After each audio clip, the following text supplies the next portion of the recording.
Mengapa ada khilaf mu'tabar kemudian khilaf ghairu mu'tabar? Khilaf ghairu mu'tabar ya, kalau dalam bahasa ulama usuliyun atau ulama usul fikih itu biasa diistilahkan dengan qaulun syadz. Qaulun syadz itu adalah sebuah perkataan ulama yang dibangun atas dalil, bukan dibangun atas hawa nafsu, tapi akhirnya dia dimunculkan dalam kitab-kitab ataupun dimunculkan dalam fikih-fikih Islami. Kita sampaikan ya pendapat-pendapat seperti ini ataupun sebagai contoh di awal, bukan dalam rangka mengacak-ngacak tatanan-tatanan Islam yang sudah ada, tapi tidak, kita ingin menyampaikan bahwasanya dinamika, dialektika yang terjadi di antara para ulama sehingga menghasilkan hukum, kemudian sehingga menghasilkan kesimpulan daripada dalil-dalil yang dipelajari melalui ya kaidah-kaidah usul fikih yang sudah mereka pelajari ataupun mereka runut di dalam Al-Quran dan hadis, akhirnya menghasilkan qaulun syadz ya, ataupun perkataan-perkataan ataupun pendapat-pendapat ulama yang mana itu ditinggalkan, tidak dianggap keberadaannya meskipun itu adalah seorang ulama, tapi sebagai pendapat kita sampaikan, tapi sebagai hukum itu adalah syadz atau ghairu mu'tabar. Ada gambaran bahwasanya ketika ulama mengucapkan ini, pendapat ulama mengucapkan ini, pikiran kita jangan sampai terarah kepada, loh, kuat mana kok kita dikit-dikit ulama? Kenapa kok nggak langsung kepada Rasulullah? Jamaah yang dirahmati Allah Subhanahu wa Ta'ala, tidak bisa dibangun seperti itu. Karena apa? Tidak mungkin ya kelemahan akal kita, kelemahan ilmu kita untuk menyerap ataupun mengistimbat ataupun mengambil kesimpulan secara langsung. Kalau tidak,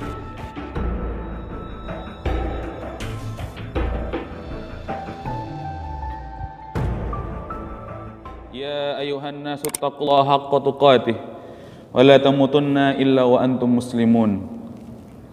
Rabbi israh li sadri wa yassir li amri wahlul 'uqdatam min lisani yafqahu qawli.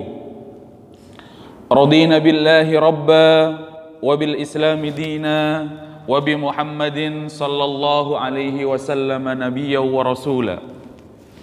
Rabbana zidna ilma warzuqna fahma. Alhamdulillah, jamaah Masjid Darussalam yang dirahmati oleh Allah Subhanahu wa Ta'ala, alhamdulillah kita ditakdirkan oleh Allah Subhanahu wa Ta'ala berkumpul di masjid yang penuh keberkahan. Salawat dan salam semoga selalu tercurahkan dan terlimpahkan kepada uswah hasanah kita Nabiullah Nabi Muhammad sallallahu alaihi wasallam, kepada keluarganya, kepada sahabatnya, kepada tabi'in, tabi'ut tabi'in, dan orang-orang yang senantiasa mengikuti jejak langkah beliau hingga hari kiamat. Jamaah salat subuh Masjid Darussalam yang dirahmati oleh Allah Subhanahu wa Ta'ala,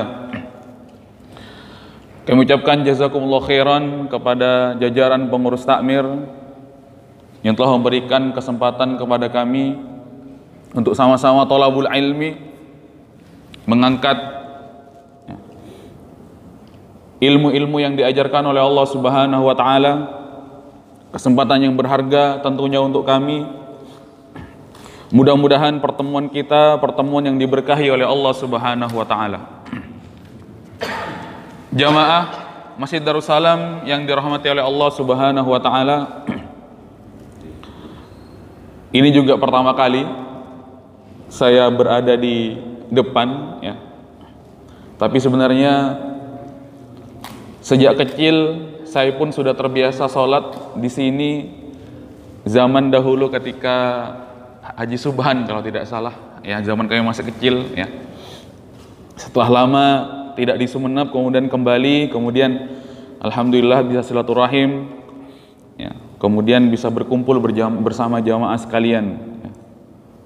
Masih teringat masih ketika masih kecil ya, masjidnya semegah ini dan semakin megah saja ya. Alhamdulillah. Jamaah yang dirahmati oleh Allah Subhanahu wa Ta'ala,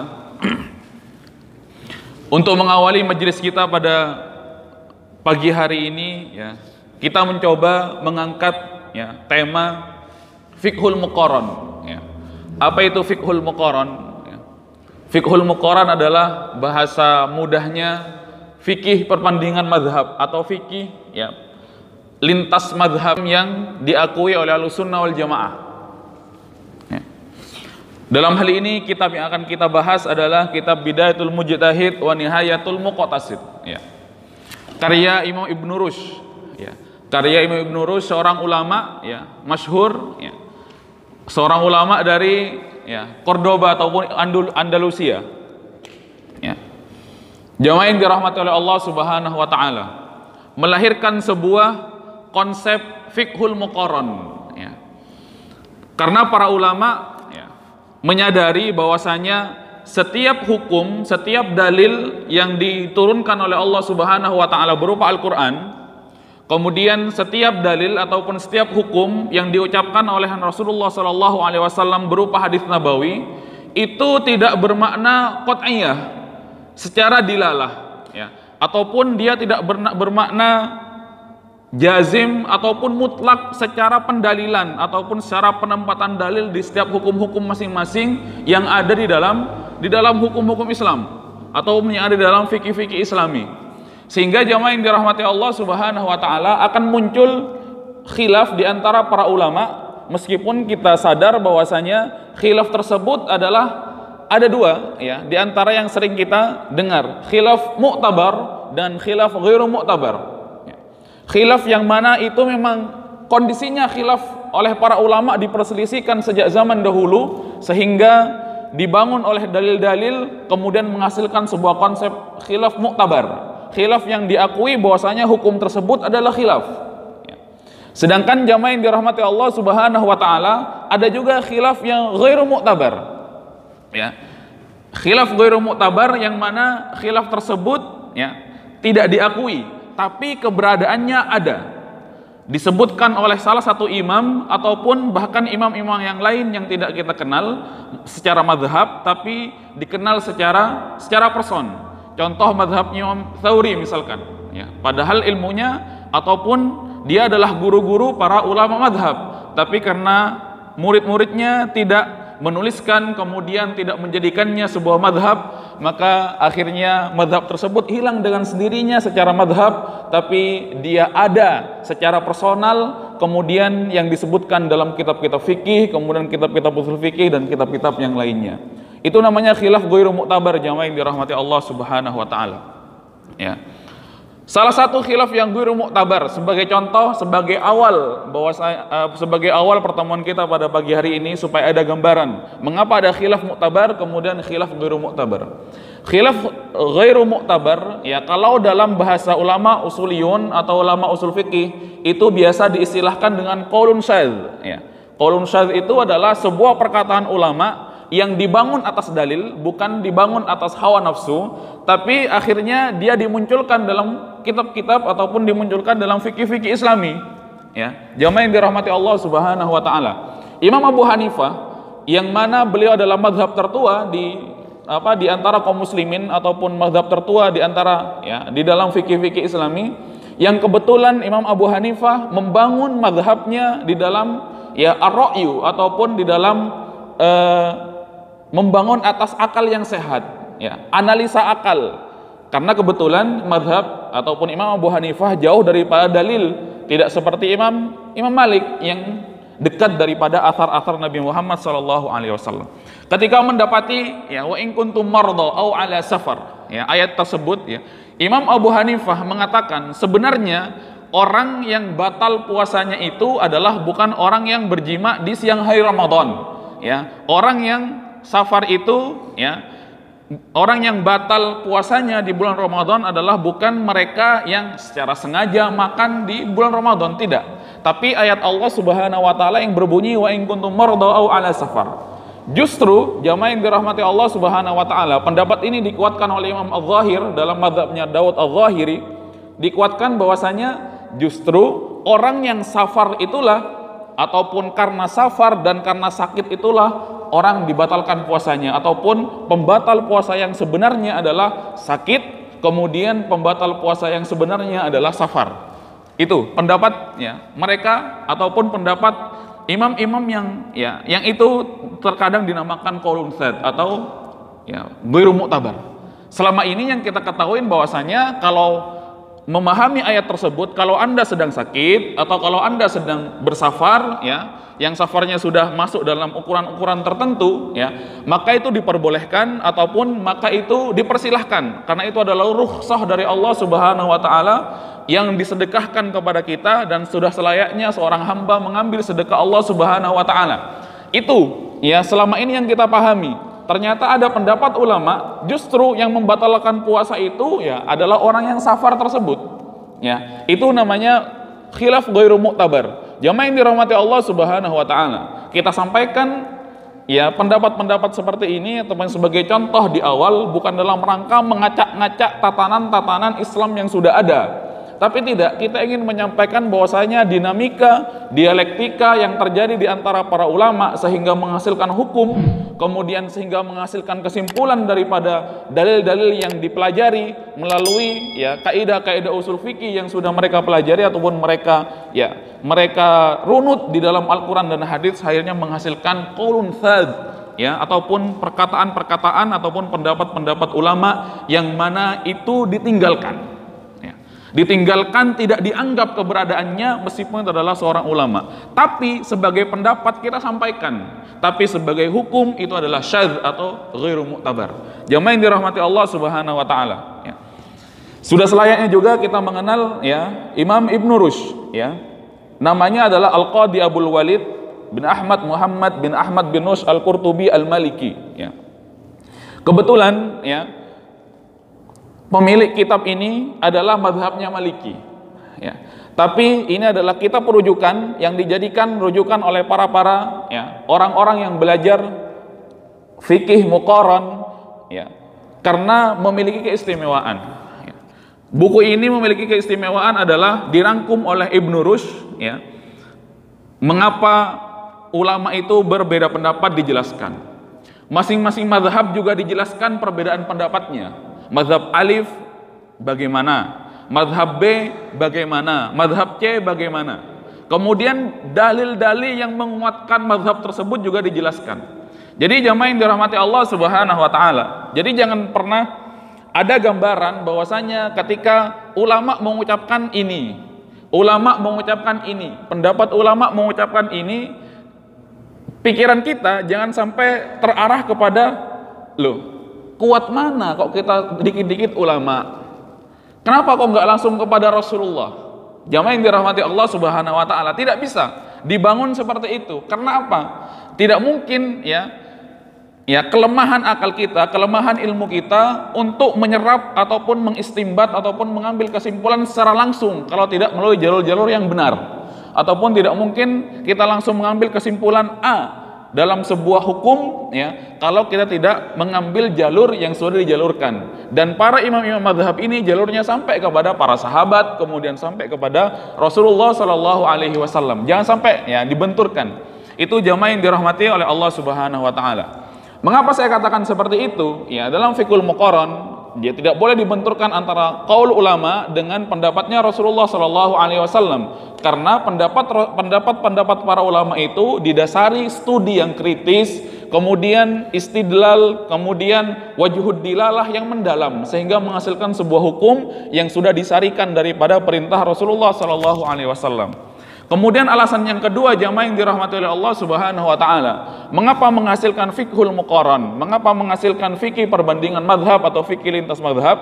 Karena apa? Karena ayat-ayat Allah Subhanahu wa taala, kemudian karena hadis-hadis Nabi Muhammad sallallahu alaihi wasallam itu memiliki dua makna.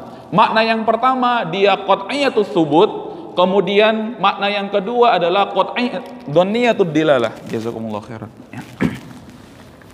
Jamaah yang dirahmati Allah Subhanahu wa taala, ya. Jadi hadis Nabi, kemudian Al-Qur'an sebagai, ya, wahyu yang diturunkan kepada Rasulullah Shallallahu alaihi wasallam secara dalil, secara keberadaannya sebagai Al-Qur'an itu qat'i, ya. Qat'i itu artinya adalah jazim. Pak Gani kalau bahasa Maduranya atau qat'i, ya, mutlak, ya, pasti, ya. Dia secara Al-Qur'an, keberadaannya sebagai Al-Qur'an dia mutlak, pasti, tidak bisa diragukan, ya. Ta'rifnya ya, ma unzila ila Nabi sallallahu alaihi wasallam ya, biwasitati Jibril muta'abbad bitilawatihi. Al-Qur'an sebagai Al-Qur'an dia pasti tidak ada keraguan. Tapi Al-Qur'an sebagai pendalilan ataupun sebagai dalil dari sebuah hukum dia mengandung qat'iyyah, mengandung dhanniyyah. Maka menghasilkan khilaf di antara para ulama yang akhirnya berbeda-beda dalam menyikapinya. Ketika hukum A mengatakan sini wajib, ketika hukum B mengatakan sini sunnah. Jamaah yang dirahmati Allah Subhanahu wa taala. Contoh ya. Yang sederhana. Bagi seorang muslim ya, bagi seorang muslim menikah itu adalah sebuah kewajiban ya. Ketika sampai kepada ya taraf-taraf tertentu ya. Itu sudah jelas ya, perintahnya juga sudah jelas ya. Qat'i ya.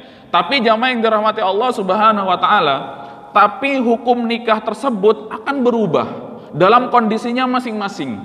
Maksud saya apa? Ya, mungkin bagi seorang laki-laki yang sudah mapan, ya, mungkin bagi laki-laki yang sudah mapan secara finansial, secara badan, secara ruh dan lain sebagainya, itu menjadi sangat dianjurkan, gitu. Apalagi pikirannya besok nikah, besok nikah, besok nikah, besok nikah. Ya, kemudian dia sudah mapan dari segala macam ya arah, kemudian dia mapan dari segala macam sudut-sudut ya yang menjadikan dia kuat dan mampu untuk menikah. Tapi jamaah yang dirahmati Allah Subhanahu wa taala, dalam waktu yang sama bagi orang yang lain mungkin menikah itu adalah hukumnya sunnah, bahkan makruh, bahkan mubah, bahkan haram ya. Jamaah yang dirahmati Allah Subhanahu wa taala, mengapa menjadi makruh ataupun haram ya? Karena kondisi ya, kondisi yang dia alami sekarang itu tidak sama dengan kondisi yang A. Mungkin dia masih belum punya pekerjaan, kemudian mungkin dia masih belum diizinkan oleh orang tuanya dalam masa studi ya. Tapi secara hukum di awal bahwasanya perintahnya jelas bahwasanya nikah tersebut adalah sebuah kewajiban. Jamaah yang dirahmati oleh Allah Subhanahu wa taala. Itu akhirnya menghasilkan fiqhul muqarran ya yang disusun oleh Imam Ibnu Rushd ya. Kemudian ditampilkan dalam sebuah kitab Bidayatul Mujtahid wa Nihayatul Muqtasid. Jamaah yang dirahmati Allah Subhanahu wa taala. Sebenarnya khilaf di antara para ulama itu sudah berawal dari hadis Nabi Muhammad sallallahu alaihi wasallam ketika setelah terjadi perang Khandaq. Ketika Rasulullah Shallallahu Alaihi Wasallam diperintahkan untuk kembali mengejar orang-orang Yahudi di Bani Quraidah. Setelah Rasulullah Shallallahu Alaihi Wasallam selesai sholat zuhur, kemudian Rasulullah Shallallahu Alaihi Wasallam mendapat perintah itu untuk mengejar mereka, ya, supaya tidak berkhianat. Kemudian Rasulullah menyuruh para sahabatnya yang baru saja berlalu dari perang Khandaq, kemudian bersabda kepada para sahabat, ya, silakan kejar mereka, ya, la tusalliyanna illa fi Bani Quraidah, ya. Jadi Rasulullah Shallallahu Alaihi Wasallam menyuruh untuk segera melanjutkan ya ekspedisi perangnya, lanjut ke perkampungan Bani Quraidah. Padahal pada saat itu kondisinya sahabat sedang letih, kemudian banyak yang luka-luka. Kemudian jamaah yang dirahmati Allah Subhanahu Wa Taala setelah zuhur posisinya. Kemudian Rasulullah bilang, kejar ke sana ke perkampungan Bani Quraidah, tapi jangan sholat asar kecuali di perkampungan Bani Quraidah. Perintahnya jelas. Jamaah yang dirahmati Allah Subhanahu Wa Taala. Perintahnya jelas, jangan pernah ataupun jangan sholat asar kecuali di perkampungan Bani Quraidah. Ya, itu perintah Rasulullah Sallallahu Alaihi Wasallam. Ya, ketika yang mengawali ya ekspedisi para sahabat yang diutus untuk mengejar orang-orang Yahudi. Ya, akhirnya berangkat jamaah itu ya tidak ada kendaraan, ya paling pol-polnya onta ataupun kuda, bahkan ada yang berjalan. Ya. Tapi Rasulullah dengan jarak dari Madinah kemudian ke perkampungan Bani Quraidah itu tidak mungkin ditempuh ya dengan waktu yang sebentar. Tapi ada sabda Rasulullah Shallallahu Alaihi Wasallam mengatakan bahwasanya silahkan kamu pergi ke sana, kejar itu orang-orang Yahudi, tapi jangan pernah sholat kecuali ya di perkampungan Bani Quraidah. Jamaah yang dirahmati Allah Subhanahu Wa Taala. Kemudian ketika matahari sudah mulai tenggelam, itu azan sudah berlalu. Kemudian matahari sudah mulai agak tenggelam, jamaah yang dirahmati Allah Subhanahu Wa Taala. Si sahabat yang diutus, ya, sahabat-sahabat atau pasukan yang diutus ini akhirnya terbagi menjadi dua. Tidak mungkin, ya, kalau kita ingin mengikuti ataupun taat kepada Rasulullah sebagaimana sabdanya, kita akan kehilangan waktu asar. Karena perjalanan kita ke Bani Quraidah ini masih lama. Secara hitung-hitungan, ya, secara hitung-hitungan matematika, jarak yang akan kita tempuh itu akan lebih banyak ataupun masih jauh, sehingga kalau kita masih terus berjalan, maka sholat asar akan hilang ataupun waktu asar akan habis. Sedangkan perintah Rasulullah SAW jangan sholat di perkampungan kecuali di perkampungan Bani Quraidah. Tapi sahabat yang kedua ataupun kelompok sahabat yang kedua, Rasulullah ya ketika mendengar tersebut mereka berpikiran ataupun mereka mengambil kesimpulan ataupun mereka berijtihad, loh bukannya Rasulullah itu menyuruh bahwasanya sholatlah tepat waktu.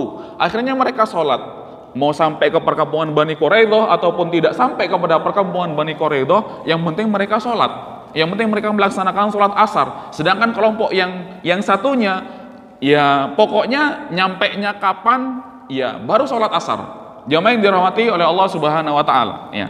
Itu yang terjadi, ya. Dinamika yang terjadi di antara para sahabat ketika masing-masing ya memaknai sabda Rasulullah sallallahu alaihi wasallam. Akhirnya apa? Ada yang sholat, ada yang tidak sholat. Kemudian baru sholat ketika sampai kepada perkampungan Bani Quraidah, kemudian dilaporkan kepada Rasulullah sallallahu alaihi wasallam apa yang terjadi. Rasulullah tidak menyalahkan ini dan tidak menyalahkan ini, ya. Itu jamaah yang dirahmati oleh Allah Subhanahu wa taala. Contoh lain, ya, jamaah yang dirahmati Allah Subhanahu wa taala, ketika ayat tersebut ataupun hadis tersebut mengandung pesan-pesan ataupun mengandung hukum-hukum yang qat'i ataupun hukum-hukum yang pasti, jamaah yang dirahmati Allah Subhanahu wa taala. Contoh, ya, Allah Subhanahu wa taala berfirman aqimis shalah, ya. Wahai orang-orang yang beriman, lakukanlah salat ataupun dirikanlah salat ataupun kerjakanlah salat. Ini secara pendalilan atau secara ya istidlal ataupun secara pemakaian dalil, tidak ada makna lain kecuali adalah perintah sholat, bukan perintah makan, karena sifatnya adalah ataupun karena redaksinya adalah aqimis sholah. Jamaah yang dirahmati Allah Subhanahu wa taala, aqimis sholah, tidak ada makna lain, tidak ada ya akimi apa ataupun akimi apa yang lainnya, tapi aqimis sholah jazim, qat'i ataupun pasti, tidak ada makna yang lain yang menyertai kalimat ini, maka menghasilkan ini adalah dalil ya qat'i, ya tidak ada makna lain, jamaah yang dirahmati Allah Subhanahu wa taala. Contoh juga dalil qat'i yang disampaikan oleh Allah Subhanahu wa taala dalam surah An-Nisa, ya, walakum nisfu ma taraka azwajukum illam takul lahunna walad. Jadi dalam hal pembagian harta warisan, ya, wahai suami-suami, 1/2 dari harta yang ditinggalkan oleh istri-istri kamu jika tidak mempunyai anak. Jadi apabila seorang suami meninggal istrinya, maka suaminya mendapatkan 1/2. Tidak ada kalimat yang lain, 1/2, ya. Jadi tidak boleh dimaknai lain, tidak boleh tiba-tiba mengambil 1/3, enggak mau 1/3, 1/2, 1/3 aja atau 1/6 aja. Ini menghasilkan ya hukum ataupun ya kesimpulan hukum yang tidak ada perselisihan, karena itu adalah qat'i, jamaah yang dirahmati oleh Allah Subhanahu wa taala, ya. Jamaah yang dirahmati Allah Subhanahu wa taala, lantas bagaimana ya contoh-contoh yang dhanni tersebut, ya, ataupun contoh-contoh yang dia memiliki makna tersirat ataupun makna lain, tidak bisa kita bawa kepada hukum yang pasti. Perlu analisa para ulama, ya, perlu analisa orang-orang yang sekali bermujtahid, ya, sekelas Imam Syafi'i dan imam-imam yang lainnya. Bukan kita yang terbatas secara keilmuan, tidak sama sekali, ya. Contohnya jamaah yang dirahmati Allah Subhanahu wa taala, ya, dalil-dalil yang ya disepakati oleh para ulama bahwasanya ini adalah dhanni ataupun perlu studi yang mendalam sehingga menghasilkan kesimpulan sebuah hukum. Contohnya apa? Dalam surah Al-Baqarah ayat 228, jamaah yang dirahmati Allah Subhanahu wa taala. Wal mutallaqatu yatarabbasna bi anfusihinna thalathata quru, ya. Artinya ya, wahai ya wanita yang ditalak hendaklah menahan diri menunggu 3 kali quru, ya. Dalam kalimat ini ada kalimat 3 quru, ya. Kira-kira quru itu apa? Ya. Maknanya apa? Akhirnya para ulama untuk memaknai ya ayat ini merujuk kepada ya istilah-istilah yang digunakan oleh orang Arab, ya. Bukan orang Arab yang sekarang. Ya, orang-orang Arab yang dahulu namanya Arab istidlal ataupun orang-orang Arab yang dipakai untuk ya mengistidlal ayat.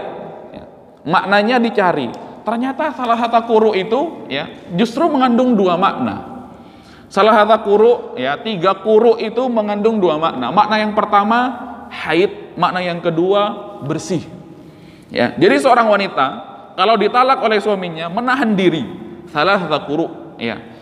Apakah 3 kali haid ataupun apakah 3 kali bersih? Ya, maknanya yang disampaikan oleh para ulama. Jamaah yang dirahmati Allah Subhanahu wa taala, maka tidak mungkin kok tiba-tiba kita datang memaknai Al-Qur'an.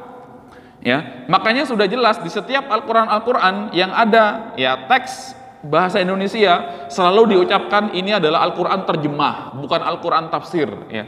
Tafsir itu adalah yang ditulis oleh para ulama, ya. Tidak bisa kita menafsirkan sendiri kecuali kita sudah mahir nahwu, soroh, balaghah, mantik dan lain sebagainya. Ada kita paham nasi mansuh, ya, kita paham am, kemudian kita paham sifat muqayyad, kemudian kita paham sifat mutlak, kemudian kita paham ya hukum-hukum yang lainnya yang mendasari bahwasanya Al-Qur'an itu bisa kita maknai ya secara baik dan benar. Jamaah yang dirahmati oleh Allah Subhanahu wa taala. Akhirnya kalau kita tidak paham itu semuanya, akhirnya menghasilkan kalimat-kalimat yang selalu kontroversi. Tidak ada di dalam Al-Qur'an perintah sholat 5 kali dalam sehari yang baru-baru ini, ya. Seperti itu, tidak ada oleh seorang yang mengaku intelektual muslim, tidak ada katanya, yang ada 3 kali, ya. Seperti itu jamaah yang dirahmati Allah Subhanahu wa taala. Dulu pernah viral ya, zina yang penting suka sama suka, maka itu bukan jarimah, maka itu adalah bukan sebuah kesalahan ataupun maka itu adalah bukan sebuah ya perbuatan yang dihukumi haram dalam Islam. Yang penting suka sama suka. Dari mana? Ya, zina ya zina, ya. Kok suka sama suka, ya. Itu jamaah yang dirahmati oleh Allah Subhanahu wa taala, ya. Makanya akhirnya makna-makna yang kita runut, ya, kemudian makna-makna yang kita inginkan benar-benar berasal daripada Rasulullah SAW. Kemudian jamaah yang dirahmati oleh Allah Subhanahu wa taala, ada ayat yang dzanni juga, yang tidak bisa kita pahami secara tiba-tiba hanya melihat dari teksnya, tapi kita perlu merujuk kepada para ulama. Ya, salah satunya adalah hurrimat alaikumul maitatu waddam. Ya, jamaah yang dirahmati oleh Allah Subhanahu wa taala, diharamkan bagi kita ataupun bagi kalian bangkai dan darah. Jamaah yang dirahmati Allah Subhanahu wa taala, ya, lafadz bangkai, lafadz darah ataupun lafadz bangkai paling tidak, ya. Mungkin kita tahu bangkai, tapi bangkai apa? Ya, apakah semua bangkai laut, air dan udara, apakah semua bangkai, ya? Akhirnya apa?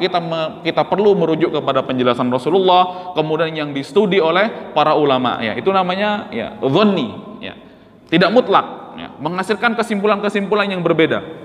Jamaah yang dirahmati oleh Allah Subhanahu wa taala. Kemudian juga ya dalam surah Al-Maidah ya disebutkan ya wasariqatu faqta'u aydiyahuma jazaa'an bima kasaba nakalam minallah wallahu azizun hakim. Artinya laki-laki yang mencuri dan perempuan yang mencuri, potonglah tangan keduanya sebagai pembalasan bagi mereka atau bagi yang mereka kerjakan, ya. Ini muncul pertanyaan, mau dipotong bagian mana? Jamaah yang dirahmati Allah, muncul pertanyaan mau dipotong kanan atau mau dipotong kiri. Pertanyaan yang muncul di antara para ulama itu tidak dalam rangka ngeyel terhadap hadis Nabi Muhammad ataupun ngeyel terhadap ayat Allah Subhanahu wa taala. Bukan dalam rangka cengkal. Mungkin dalam pikiran sederhana kita, mata laju ketop, maki atanya, sekacer apa sekanan. Itu kan, itu jamaah yang dirahmati Allah Subhanahu wa taala. Akhirnya coba dianalisa oleh para ulama, apa kira-kira pesan yang ingin disampaikan oleh Allah Subhanahu wa taala. Akhirnya menghasilkan pemahaman-pemahaman yang berbeda di antara imam-imam mazhab. Yang satu mengatakan dipotong tangan kanannya aja. Gitu. Oh, tangan kanan. Karena itu adalah ya balasan yang setimpal, karena kalau kanan dia akan kapok. Itu kan, dia akan banyak kehilangan berbagai macam kesempatan ya di berbagai macam ya sektor pekerjaan kanan. Tapi ulama yang lain tinjauannya beda. Jangan, ya, Islam itu rahmatan lil alamin. Iya, dia sebagai pelaku pencurian dia memang harus dihukum, tapi sebagai rahmatan lil alamin tidak harus kanan. Nanti bagaimana dia mencari nafkah? Bagaimana dia bekerja? Nanti dia makannya seperti apa? Padahal perintah dari Allah Subhanahu wa taala, ibda biyaminik. Silakan awali dengan tangan kanan di setiap sesuatu, padahal tangannya sudah dipotong, tinggal tangan kiri. Jamaah yang dirahmati Allah Subhanahu wa taala. Pikiran yang muncul daripada ulama ini bukan dalam rangka yang tadi saya katakan, cengkal otabe, ya, ngeyel, enggak. Tidak sebagaimana orang-orang Yahudi kepada nabinya, tidak. Tapi memang benar-benar dianalisa, benar-benar ingin menyampaikan sebuah kesimpulan yang benar, sehingga tidak melaksanakan sebuah kesalahan yang fatal, ya, sebagaimana kesalahannya seorang sahabat yang ditanya oleh sahabat yang lain ketika dia junub di malam hari, ya, kemudian kondisinya luka di bagian kepalanya, kemudian dalam kondisi dingin, suhu padang pasir pada situ sangat dingin, kemudian bertanya kepada sahabat yang lain, kira-kira aku gimana? Aku ini sedang junub, sedangkan akan melaksanakan sholat subuh. Kemudian kepalaku juga luka. Kemudian kata sahabat, ya, ketika kata sahabat yang ditanya itu bilang, bukannya Rasulullah sudah bilang bahwasanya kalau junub itu ya mandi, gitu kan? Tapi kata dia, ini kondisi dingin, ini kepala sedang bocor, kemudian kalau kena air ini bisa berbahaya. Iya, perintahnya Rasul seperti itu. Itu jamaah yang dirahmati Allah SWT. Akhirnya apa yang terjadi? Mandi. Setelah mandi meninggal, ya kan? Dingin, kemudian darahnya kepalanya bocor karena dari saking dinginnya. Ya Bapak Ibu semuanya tahulah kondisi padang pasir itu seperti apa. Kalau cerita-cerita dari teman-teman kami, ya, khususnya yang sekolah di Yaman, ya, kata mereka, Zal, kalau pada musim panas gitu kan, kalau pada musim panas, ya, biasanya kami kalau musim panas itu liburan, ya. Kalau ketika di kampus dulu liburannya sampai 4 bulan karena musim panas. Itu bilang kalau musim panas itu, kalau yang saya dapati di Yaman itu, kalau mau tidur siang, kasur yang tebal itu kita basahin dulu, kita gebyur air, ya, kita basahin air sampai basah, ya. Kemudian baju kita ini kita siram juga dulu, yang kita pakai ini kita basahin semuanya. Kemudian selimut yang tebal itu juga kita basahin. Setelah semua basah, baru kita bisa tidur nyenyak, ya. Setelah nanti bangun, ya, setelah bangun, jamaah yang dirahmati Allah SWT, semua yang tadi basah sudah kering, ya, dari saking panasnya. Jamaah yang dirahmati oleh Allah Subhanahu wa taala. Itu dari saking panasnya, belum lagi suhu ekstrim yang dijelaskan oleh Rasulullah SAW dalam sebuah sirah, dalam sebuah hadis, bahwasanya ada salah seorang sahabat yang dia ingin mandi junub, kemudian Kemudian bak mandi yang di dalamnya ada airnya itu sudah membeku. Jamaah yang dirahmati Allah Subhanahu wa taala. Ternyata apa yang saya baca di sirah itu juga pernah terjadi. Saya dulu pernah punya pengalaman ketika mendaki gunung gede di Bogor, ya. Kita sampai ke atas ketika malam hari, kemudian di atas itu sudah dalam kondisi dingin, padahal sudah membawa carrier jaket yang sudah tebal, jamaah yang dirahmati Allah Subhanahu wa taala. Ternyata diinfokan oleh orang yang ada di base camp, bilang di atas itu nanti suhunya minus 1 derajat. Minus. Bayangan kita ya nggak sampai. Seperti apa minus 1 derajat itu seperti apa? Atau kita juga sudah terbiasa daki gunung, sudah terbiasa. Nggak pernah kebayang bahwasanya air beku di dalam kulkas itu adalah 0 derajat, nggak pernah kebayang. Jamaah yang dirahmati Allah Subhanahu wa taala. Kemudian ya sampai ke atas itu kan, sampai teman kami yang satu itu terserang penyakit hipotermia. Hipotermia adalah penyakit yang menyerang ketika jantung sudah mulai melemah, bahkan bisa meninggal. Sampai atas itu, jamaah yang dirahmati Allah Subhanahu wa taala. Akhirnya perlu dibikinkan, ya, api-api yang bisa menghangatkan dia, bahkan dipeluk supaya hangat dan lain sebagainya. Ternyata di pagi harinya, jamaah yang dirahmati Allah Subhanahu wa taala, subuh itu sudah tidak kuat bangun, dinginnya, kondisi yang sangat mencekam pada saat itu. Jamaah yang dirahmati Allah Subhanahu wa taala, tidur bersama teman-teman satu tenda itu bukan berbaring, tapi saling berpelukan karena saking dinginnya. Ketika setelah kuat kita sholat subuh, kemudian kita tidur lagi. Setelah jam 9 matahari mulai naik, saya lihat ternyata aqua yang ada di luar tenda itu sudah beku, ya kan? Sudah beku. Itu kondisinya, jamaah yang dirahmati Allah Subhanahu wa taala. Kalau merujuk kepada teks Rasulullah sallallahu alaihi wasallam, ya, kalau junub kamu mandi, nggak boleh ada makna yang lain. Akhirnya apa? Meninggal, jamaah yang dirahmati Allah Subhanahu wa taala. Jangan sampai seperti itu. Makanya juga dalam kondisi dalil wasariqatu wasarik itu, maka harus dianalisa kira-kira mana, ya, kalau dipotong kirinya atau dipotong kanannya, itu ada analisa masing-masingnya. Akhirnya apa? Akhirnya ya kembali kepada pendapatnya masing-masing berdasarkan hadis ataupun berdasarkan ayat yang seperti ini. Jamaah yang dirahmati oleh Allah Subhanahu wa taala. Itu tadi sudah kami contohkan mengapa menghasilkan fiqhul muqarran dengan dalil-dalilnya ataupun dengan hujah-hujahnya ataupun dengan argumentasi-argumentasi yang dibangun oleh imam-imam madhab, ya. Ada ayat ataupun hadis yang bermakna qat'i, ada hadis yang bermakna dhanni. Tapi ada juga jamaah sebagai penutup ya, hadis ataupun dalil yang pada satu waktu dia dhanni, pada waktu yang sama dia juga qat'i. Jadi dia memiliki dua hukum ya yang bersamaan. Salah satunya adalah ayat yang berbunyi wamsahu biruusikum dalam ayat ataupun dalam hadis dalam hukum yang dilandasi dengannya hukum wudu, wamsahu biruusikum ya. Jamaah yang dirahmati oleh Allah Subhanahu wa taala. Dalam hukum membasuh wamsahu biruusikum itu kan artinya dan basuhlah ya kepalamu ya. Wamsahu ataupun dan usaplah kepalamu, wamsahu. Jamaah yang dirahmati Allah, mengapa saya katakan itu dhanni, kemudian mengapa saya katakan dalam waktu yang sama ayat ini juga qat'i? Kenapa? Karena waktu yang sama dia bermakna secara hukum secara hukum membasuh kepala dia qat'i, bahwa wudu itu membasuh kepala adalah hal yang wajib. Kalau ditinggalkan maka akan batal wudunya dan tidak sah sholatnya. Tapi jamaah yang dirahmati Allah Subhanahu wa taala, ada kalimat biruusikum, bi. Ada kalimat biruusikum. Ya, bi itu bermakna macam-macam di dalam Al-Qur'an ya. Bi itu bimaknal kul, bi itu bimaknal ba'd ya. Bi itu bisa bermakna semua, bi itu bisa bermakna sebagian. Makanya jamaah yang dirahmati Allah Subhanahu wa taala, dalam fikih-fikih wudu kita dapati ada yang, mohon maaf jamaah, saya lepas, ada yang begini, itu kan? Ada yang begini saja. Kemudian ada juga yang begini, dia dimulai dari belakang, kemudian ke samping, ya. Ada yang dilanjutkan ke sini. Tapi ada juga yang hanya segini, sebagian. Kata Imam Syafi'i itu minimal alatnya segini, alat untuk mengusapnya, kemudian ditarik ke sebagian, begitu. Tapi yang enggak, bukan begini ya jamaah, begini. Yang tidak boleh begini, karena kondisinya kepala. Itu jamaah ya, karena kepala itu beda dengan wajah. Dalam fikih Islami ya, kepala itu ya yang ditumbuhi rambut, sedangkan wajah itu kata para imam ya, batas wajah itu dari sini, dari akhir tumbuhnya rambut kemudian sampai ke bawah dagu, itu secara panjang sampai sini. Kemudian secara lebar wajah itu dikatakan oleh para ulama di sini di sini nggak tahu apa yang namanya ini ya, saya nggak tahu juga. Jamaah kalau tahu kabari saya juga nggak tahu ini apa. Ini.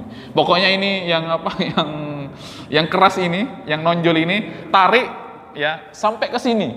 Ini secara lebar gitu. Makanya jamaah kalau membasuh wajah ya diperhatikan ya, dari sini ini harus kena semua sampai bawah. Ya, seperti itu. Dan ini kepala yang lainnya. Itu jamaah yang dirahmati Allah Subhanahu wa taala. Kalimat bi di dalam Al-Qur'an ataupun di dalam hadis-hadis ataupun dalam kamus-kamus bahasa Arab itu bermakna sebagian ataupun bermakna ya semuanya. Maka kalau kita terjemahkan dan basuhlah sebagian kepalamu, atau terjemahan yang lain atau makna yang lain, dan basuhlah semua kepalamu. Ya tergantung mau kita bawa bi kalimat dalam Al-Quran itu dalam juga diartikan ketika diartikan ke dalam bahasa Arab bi sebagian atau bi secara keseluruhan. Itu jamaah yang dirahmati oleh Allah Subhanahu wa taala. Itu tadi Imam Ibnu Rus. Jadi kalau kita ada kesempatan yang lain berikutnya silaturahim ke masjid ini, ke masjid Darussalam kembali, kita akan menjelaskan. Di sini sudah dirangkum berbagai macam hukum-hukum Islam ya, sudah dirangkum. Kita akan coba analisa satu persatu, kita sampaikan ya di kajian-kajian berikutnya kalau Allah ya mengizinkan kita untuk berkumpul kembali ya. Di situ jamaah yang dirahmati Allah Subhanahu wa taala, ini sebagai pembukaan ya, sebagai ya awalan, mudah-mudahan apa yang saya sampaikan ya bisa dipahami oleh jamaah yang dirahmati Allah Subhanahu wa taala, tidak ada kalimat-kalimat ya yang salah dipahami sehingga menghasilkan kesimpulan-kesimpulan yang salah dan rusak jamaah yang dirahmati oleh Allah Subhanahu wa taala. Jamaah yang dirahmati Allah, mohon maaf apabila ada salah dan khilaf ya, apabila ada kata-kata yang kurang enak didengar, apabila ada kata-kata yang ya menyinggung ataupun ya menyakiti hati para jamaah, mohon maaf sebesar-besarnya. Al-haqqu min rabbika fala takunanna minal mumtarin. Wassalamualaikum warahmatullahi wabarakatuh.